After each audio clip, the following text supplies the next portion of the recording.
How's it going, dudes? So you're a big movie buff, first in the seat and last out of the theater. You are always sure that no one is going to get in the way of you securing the best possible seat for the newest live-action Disney masterpiece. With the movie industry being stronger than it's ever been, people can now experience semi-tolerable films in more ways than they ever could before. But one mostly forgotten practice has been an available option for experiencing these stories for quite some time: playing them on your table in board game form. And with how wild the quality varies on some of these things, being forgotten, probably a mercy. Now, there are some good movie board games out there, but what we are interested in here is the top of the trash pile. Whether they were a cash grab, a mishandled mess, or just an all-around bad idea, the titles I have for you today will have you walking out on game night demanding a refund. So grab your $30 popcorn combo and leave your ringer on as we start looking through the worst movie board games. Now, as we look into these, you'll notice a lot of them are on the older side. As the medium evolves, people have tended to get better at making these tie-ins be not awful. So please forgive me if you're not familiar with every movie on here, like Left Behind. No, not the Nicolas Cage one,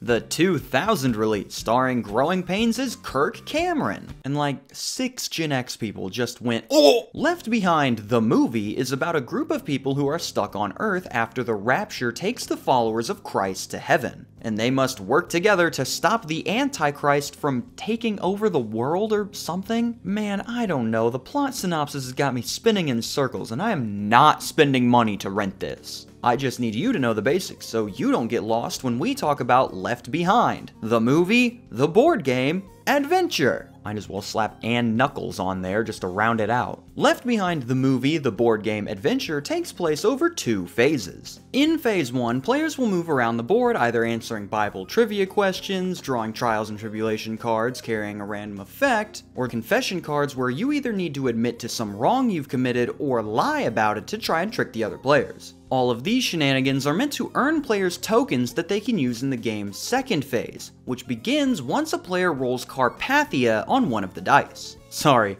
if someone rolls this, as if you are unlucky enough, this dice combo just won't be rolled, and you'll be stuck going in circles until you actually get raptured. Just you, though. We both know the rest of your group isn't making it in. The second phase is where the game starts schmovin', as Carpathia enters the board and starts moving around alongside the players, with the advantage that he is the only one that can move through the middle. If Carpathia lands on a player's pawn, they are captured and immediately lose the game. Shoulda rolled better, mad 'cause bad. A player can win in one of 3 ways. The Pokemon victory is achieved by placing one of your tokens on one of these cross spaces if you manage to land on it. And later, if Carpathia lands on that space, you capture him and win the game. The Victory Royale is achieved by being the last player standing, in which you enjoy your final days wasting away as the only human alive. Congrats, champ! And the Doomslayer victory is achieved if you can land your own pawn on the space that Carpathia is currently on, where I guess you bare-knuckle box the Antichrist and win? Never mind, this might be the best game ever made. People's main gripe about this title is that other than the trivia and confessions, you don't actually do anything. There are no branching paths here, so all you do is move around in a circle and hope you get lucky. Pretty much the same as the video board game Rap Rat. Now there's a demon worth fearing. Don't even bother trying to fight him. If you try to box the Rap Rat, you're getting 1-2 dropped in an instant. But bad board games are not just resigned to bad films, as there have been plenty of critical and commercial successes that dropped the ball once they hit the board. Case in point, Superman 2. Superman 2 sees players take control of Christopher Reeve as they try to stop the evil forces of Zod by effing around in the Arctic, I guess. Very simple gameplay loop here. You get power cards by landing on Superman spaces, and if you land on a villain space, you try to play a card with a higher power level than that villain. If you can manage it, you collect them. Once you have one of each villain and have at least 24 power in your hand, you can head to everyone's favorite part of the Fortress of Solitude, Gate 24? Aw man, my plane's clear on the other side. For the final showdown. Guess one of the 3 villains and flip over the top card. And if you guessed right, you win the game. How do they keep disappointing me when my expectations are already this low? It's another roll and go fest, but Superman 2 actually holds one over on Left Behind, with the introduction of one branching path. Has science gone too far? No brain power here, just hope you get strong cards, and when you land on a villain space, play your strongest one and hope you win. Repeat until you correctly guess the right card at the end. I guess the ending is supposed to represent where Superman outsmarts the opponents, like in the movie, but randomly guessing one of 3 options doesn't exactly make me feel like the genius that I pretend I am. Best part of the game is getting to remember how cool Zod is. Moving on. Let's stay in the 80s, where good films would get merchandised to death and even a little bit after, and take a look at a Spielberg special with E.T. I will never forgive this dumb-looking sack for killing the Thing. The wrong Alien movie won. E.T. the Extraterrestrial sees players try to look at the board and figure out what the heck is going on here. This looks like a fusion of Gay Monopoly and the Vanilla Ice electronic rap game. That is not a combo that you want to strive for. Each player takes turns controlling the same E.T. figure and sees who can be the better friend to him while they try to get him to the middle and back home. Getting E.T. to the middle and being a good friend to him are 2 different mechanics, so we'll start with getting him home. While moving around the board with your 1 to 3 die, you can land on these puzzle piece spaces, which will add 1 piece to the middle and grant you some chips. Once all the pieces are added, the rocket ship will arrive in the middle, and E.T. can be moved there to end the game. But only 1 player can be the winner, the player who was E.T.'s best friend, tracked as the player who got the most chips. Through your adventure, you will be able to land on spaces that will grant or lose you chips. So yes, be sure to help E.T. get home, but only when it directly benefits you. This game actually has quite a bit of cool stuff in it. The foldable rocket ship is a really great touch to add to the board. E.T.'s figure is well made, it even comes with this great ghost costume that you can put on him. There's a tricky flying mechanic in here, there's meat to this title. So with all this stuff in the game's favor, giving it personality and depth, why is it ranked lower than both of our previous titles? Well, it's just not very fun. Most reviews of the game follow along the lines of, we got this because we liked the movie, the parts look really cool, there's a lot to this game, we played it once and never picked it back up. The ingredients are all here for a good time, they just don't mesh. Most of those who own this game only do so for the E.T. figure, which I do agree is really neat. It's just a shame that this one turned out the way it did, as a good bit of effort was definitely put into it. Probably would have helped if the board was slightly more fathomable. At the current moment, I'm just swirling away into some dark, forgotten realm. But that's enough 80s action for now. Let's jump ahead a decade to the 1990s and encounter a game that's a lot more smokehead. The Mask 3D board game sees players take control of their very own Jim Carrey as they try to recover Mr. Ipkiss's lost items and return the money he robbed from a bank. What sets this game apart from the others is definitely the 3D aspect, as the board is made to stand up with buildings and other setting pieces to give the game more character. What impact does this have on the actual game? Absolutely none. If anything, it makes the title more susceptible to wear and tear, but at the same time, it is pretty cool. The game consists of rolling the die and landing on tokens to flip them over, and if they match your color, you can collect them, otherwise you put them back. But it wouldn't be a The Mask game without the titular mask, which of course makes an appearance as a power-up. When you land on the middle bridge space, you put on the mask, represented by this nifty cardboard hood that you place on your Jim Carrey. Once you put on the mask, you unlock the ability to completely shatter any game balancing that had previously existed. So honestly, pretty accurate to the film. The mask in the game, to my knowledge, only carries 2 powers. Your first option on your turn is to just completely ignore the die and go to any space on the board. Heck, if we care how far away it is, are you gonna tell this guy no? Your other option is to head on over to an opponent's starting space and just take one of the tokens they've already collected. Just yoink. Sorry buddy, it's over there now. Tough. So obviously, these 2 combined make you practically untouchable as you run away with the lead. But the mask itself does have some balance to it, as if anyone else lands on the mask space, they get to take it from you. So there will be a constant mask power struggle as the game goes on. They didn't even stop there, as once you win the game, you get to toss the mask back into the river through a slit on the board. They really made use of the film to add personality here. But just like in the last game, personality does not guarantee a good game, as this one scores even lower than the E.T. game, again because of the gameplay. While it seems like this would be an exciting back and forth brawl for the mask, the constant switching and removals makes this game drag like crazy. absolutely killing the pace as the game continues. Either that or one player will snag the mask early and just run away with the game. In either case, it will either end up being too long or too short, never just right. That combined with while there are decisions to be made, your luck on the die is really going to determine how well you do. So not really a lot of depth to be found here. If looks could kill, this game would be fatal, but despite being 3D, it ends up being surprisingly shallow. However, people looking to collect masked memorabilia will definitely get a kick out of this one, if just for display purposes. But why not give yourself a boost with a mask that isn't possessed by an evil trickster god, but instead the spirit of a good night's rest, with today's sponsor, Manta Sleep. Producing literally every single aspect of this channel myself kind of massacres my sleep schedule just a smidge. Luckily, Manta Sleep is out to help poor souls like me with their lineup of sleep masks, ranging from simple to breathable to the one I've gotten to try out,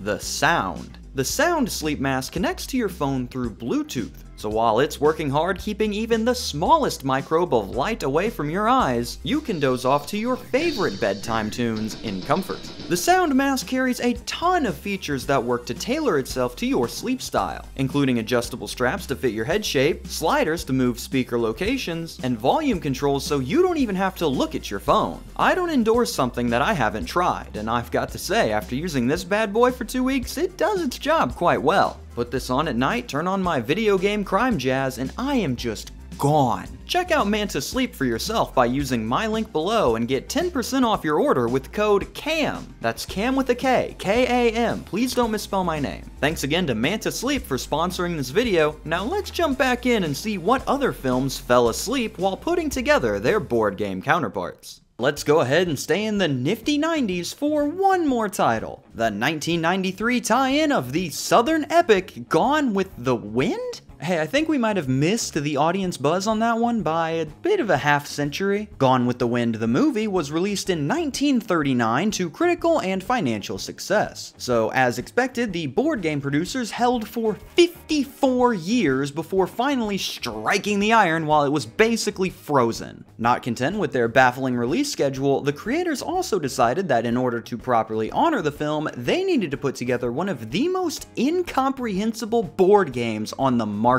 Gone with the Wind, the game, contains, I kid you not, 8 separate board, card, and trivia games inside its box, all containing different rules, different player counts, and different components between the board, cards, money, and other parts included. These are all unique games with unique names too. There's Gone with the Wind trivia game, Atlanta, Carpetbagger, Frankly My Dear, Pay or Play, Rhett, Scarlet, and Terra. These are not just recycled versions of poker here, which you could also play with the components because the trivia cards also double as standard playing cards for some reason. Instead of the standard suits, they have replaced them with characters' heads, which of course is much easier to keep track of than just spades or diamonds. Oh hey, what's Trump again?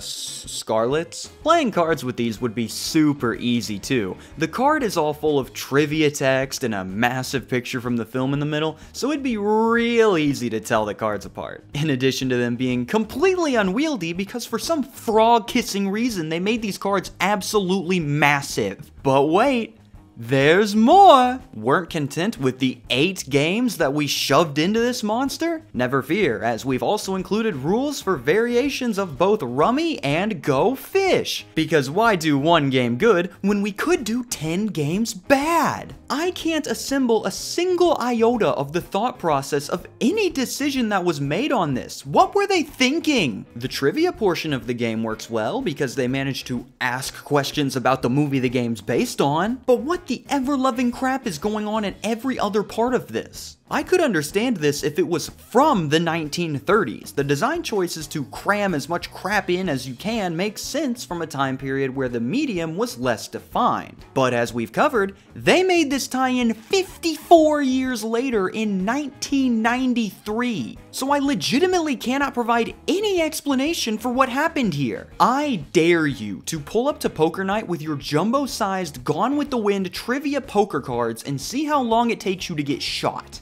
you'd legitimately be better off pulling up with the winch deck. At least those still have spades. But let's try to keep our sanity here and move on. Our final two games here separate themselves from the crowd in two major ways. They both originate from the 2000s, and they are both parts of full-on bad movie game series, where each subsequent title is just as bad as the last. It takes a lot of effort to keep producing low-quality games over multiple years, so let's see what we can learn from our finalists by starting with a title based around one of the most non-contentious movie franchises of all time, Twilight. Beautiful. This is the skin of a killer, Bill.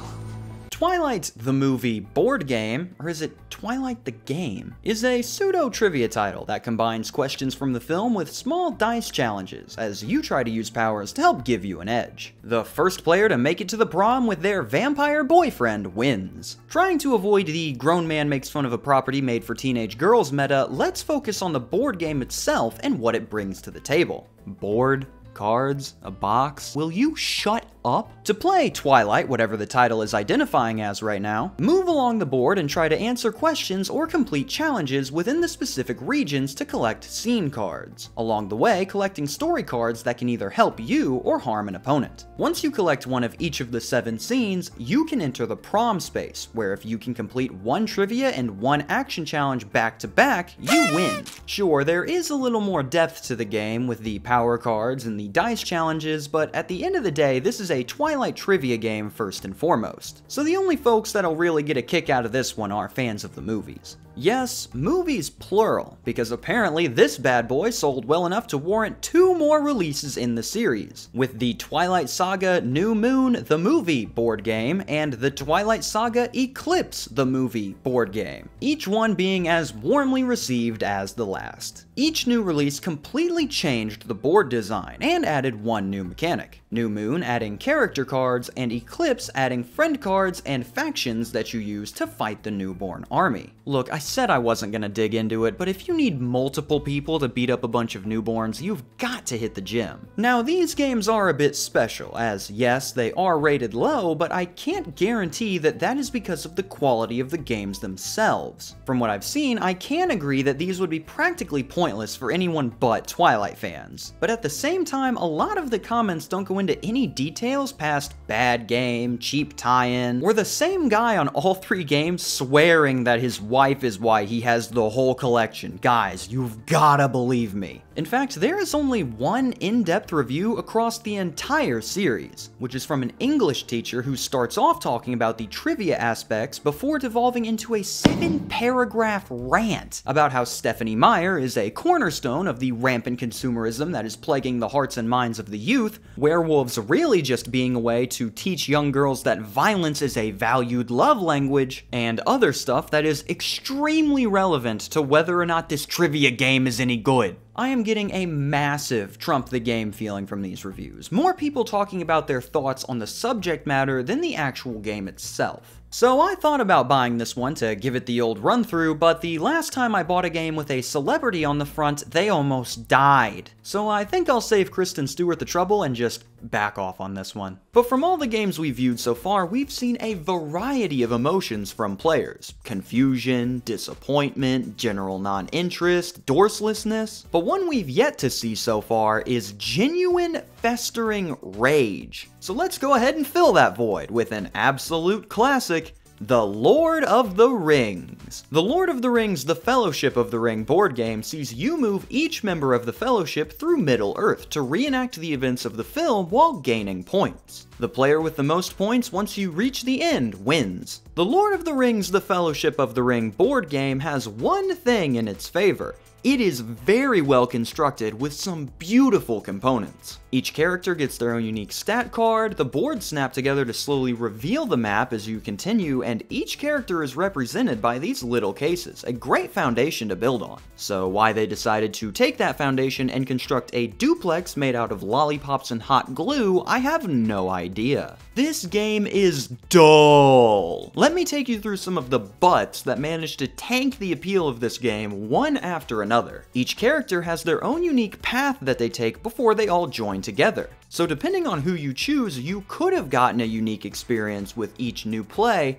But players can choose to move any of the characters on their turn, so you're really playing as more of a guiding force than a member of the crew. Each character carries their own different stats, granting them advantages in certain situations which could have led to some strategy on who goes where, but since everyone ends up on the same path, you'll just be waiting for the character with the highest in the needed stat to catch up, or just let Gandalf take care of it really. There are pawns for enemies that will follow you while on your quest, which could have forced you to constantly stay on your guard, but they never do anything but take a few points and screw off till later, so the Ring Wraith really isn't a threat at all. There are so many of these stupid little details that upend the pacing and suspense of this adventure. You can use the ring to avoid enemies and encounters, but doing so costs more points than you would lose, so why bother? There is dice-based movement, but every time you hit a ring space, you need to stop and encounter the story. And as you can see,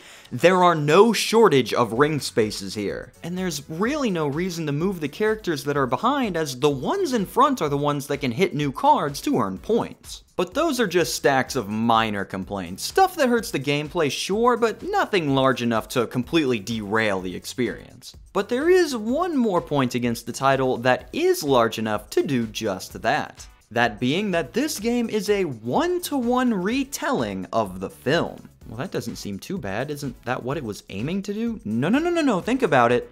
A one-to-one retelling of the film.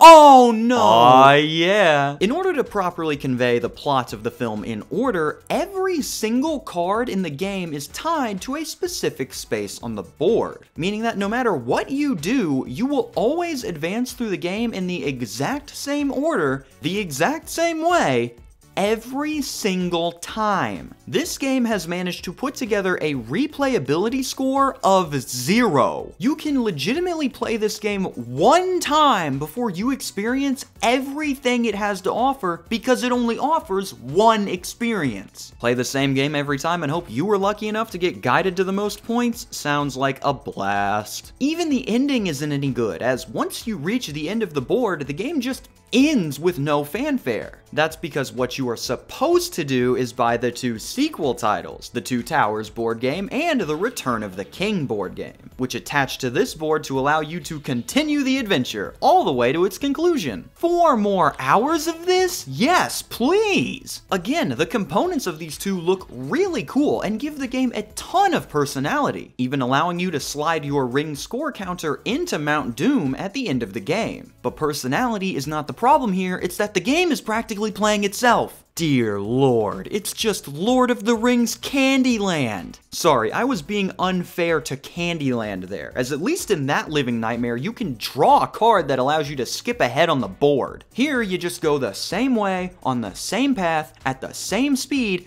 every single time. Why are you even bothering with the game? Just watch the movie at that point. At least the other games attempted to do something different or supplement their films. This one feels like it's actively trying to replace the source material as the definitive way to experience the story. And out of any film series to try to do that on, they picked The Lord of the Rings. But is this as bad as I'm making it out to be, or am I just losing my marbles? Let me know your thoughts and which movie board game had you scratching your skull in Confoundation. Now, if you'll excuse me, I need to get back to creating my board game masterpiece on the Aristocats. I heard this one was a big hit, so I'm hoping to get a piece of that hype pie for myself while it's still popular. Signing off for a token of appreciation, I am Cam Sandwich. Thank you for watching and have a fantastic day. A special thank you to my suppliers, staff, and chefs over at the deli. If you'd like to join the crew, you can take a look using the link in the description below.